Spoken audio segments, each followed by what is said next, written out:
Hi viewers friends, இன்றைக்கி நீங்கள் பார்க்கக்கூடிய இந்த இடம் பார்த்தீங்கன்னா திருநெல்வேலி ஃபோர்வேலிருந்து ஒரு 12வது கிலோமீட்டரில் இருக்குதுங்க இந்த இடம். மாநில நெடுஞ்சாலை திருச்செந்தூர் போடிய மாநில நெடுஞ்சாலை கருங்குளம் பக்கம் தாங்க, ஒரு 5 கிலோமீட்டரில் ஸ்ரீவைகுண்டம் தாலுகாவில் இந்த இடம் அமைஞ்சிருக்குங்க. சுமாராக ஒரு 50 ஏக்கர் இதில் இருக்குது. தனி பட்டா தான். நீங்கள் என்ன பார்க்கக்கூடிய பாதை ஒரு 700 அடி முகப்பு, 700-800 அடி முகப்பு. இந்த தார் ரோடு முகப்பு. இது போக நீங்கள் ஸ்டார்டிங்கில் பார்த்தது வந்து பஸ் ரோடு. இந்த தார் ரோட்டில் பஸ் வராது. இது 700 அடி, குறைஞ்சது மினிமம் 700 அடி இருக்குது.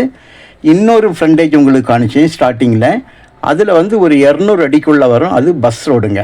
ஆக இந்த லேண்டோட 2 பக்கமும் தார் ரோடு, அதுலேயும் ஒரு சைடு பஸ் ரோடு. தார் ரோடு இருக்கக்கூடிய சைடு வந்து வீடு வந்து ஒரு 400 மீட்டரில் வீடுகள், குடியிருப்புகள், நிறைய வீடுகள் இருக்குது. பக்கத்திலே வீடுகள். இடம் வந்து உங்களுக்கு மண்ணை பாருங்கள், இருமண்ணு சொல்லுவாங்க. வண்டல் மண்ணும் லேசான செம்மண்ணும். ஸோ இது வந்து வாழை, தென்னை, காய்கறிகளுக்கு ஏற்ற ஒரு நல்ல மண். ஒரு சில பனைகள் மட்டும் ஆங்காங்கே நிற்கும். வேறு நிலத்துக்குள்ளே வந்து பெரிய பனைகளாக எதுவுமே கிடையாது. பெரிய பனைகள் இப்போ லேண்டுக்கு உள்ளே தான் நம்ம மூவ் ஆகி போயிட்டுருக்கோம். டவர் லைன் எதுவும் நம்ம லேண்டுக்குள்ளே கிராஸ் ஆகாது, அது வெளியே தான் போகுதுங்க. டவர் வந்து இடத்த பாருங்கள், க்ளீன் பண்ணி போட்டிருக்காங்க, நல்லா இருக்கும். வந்து 2 பக்கமும் வந்து ரோடு முகப்பு. ஒரு சைடு பஸ் ரோடு, ஒரு சைடு வந்து இந்த ரோடு. பக்கத்தில் பார்த்தீங்கன்னா விவசாயம் நடந்துகிட்டு இருக்குது. இதோ இந்த லேண்ட் வந்து இதோடி முடியுது. இதுக்கு அடுத்து பாருங்கள் வந்து வெள்ளரி போட்டிருக்காங்க. பார்த்தீங்களா, இது வெள்ளரி போட்டிருக்காங்க. இதிலேருந்து ஒரு 350-400 மீட்டர் தான். இந்த டேர்னிங் பிஹெச்னா நல்ல ஒரு 300 மீட்டரில் அடுத்த வீடு வந்துடும்.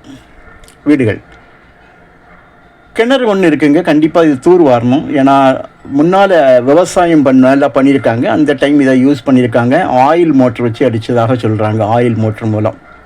ஸோ இப்போ விவசாயம் இல்லாதனால அப்படி இருக்குது. நீங்கள் கண்டிப்பாக அந்த கிணறை வந்து நீங்கள் தூர் வாரணும். பனைகள் வந்து சின்ன சின்ன பனைகள் தான் நிற்கிது. ஸோ விலை வந்து உங்களுக்கு ரொம்ப சிம்பிளாக வந்திருக்காங்க. நீங்கள் உங்களுக்கு இடம் பிடிச்சுன்னா கண்டிப்பாக நீங்கள் வந்து லீகல் பார்க்கணும். பார்த்துட்டு ஓகேனா உங்களுக்கு அவங்க கேட்குற விலையிலேருந்து இன்னும் நமக்கு வந்து குறையலாம். அவங்க கேட்குறது ஒரு ஏக்கருக்கு 10 லட்சம், சென்டோட விலை வரும் 10,000 ரூபா தான் கேட்காங்க. பஸ் ரோடு பாருங்கள், வந்து ஊரோடு சேர்ந்து இருக்குது. நல்ல ஒரு தெளிவாக இருக்கக்கூடிய ஒரு மனையாக்கம் இது. ஸோ நீங்கள் பாருங்கள், உங்களுக்கு வந்து ரோட்டோட 2 பக்கமும் நிலம் வர்றதுனால பக்கத்தில் வந்து விவசாயம் பார்த்திங்கன்னா நெல் பயிர் அதிகம் பயிரிட்டிருக்காங்க. வாழை வந்து அதை விட அதிகமாக வாழை. இந்த ஏரியாவை பொறுத்த வரைக்கும் மெயினாக வாழை தான் பயிரிட்டாங்கங்க. வாழைக்கு அடுத்து நெல் பயிர், அடுத்து காய்கறிகள். இதுதான். தாமிரபரணி பக்கத்தில் ஓடுறதுனால உங்களுக்கு தண்ணிக்கு பற்றாக்குறையே இருக்காது. ஒருபோதும் தண்ணி குறையக்கூடாது. இந்த கிணறுலாம் தூர் வாரினா உங்களுக்கு தண்ணி மேலே வந்து நிற்குமா. தாமிரபரணி வருடம் முழுவதும் உங்களுக்கு வந்து ஓடுறதுனால உங்களுக்கு வந்து தண்ணி ஒருபோதும் பற்றாக்குறை வராது. நிலத்தடி நீர் உங்களுக்கு நல்லா இருக்கும். ஒரே கையெழுத்தான். உங்களுக்கு தேவையானால் கால் பண்ணுங்கள். Okay, thank you.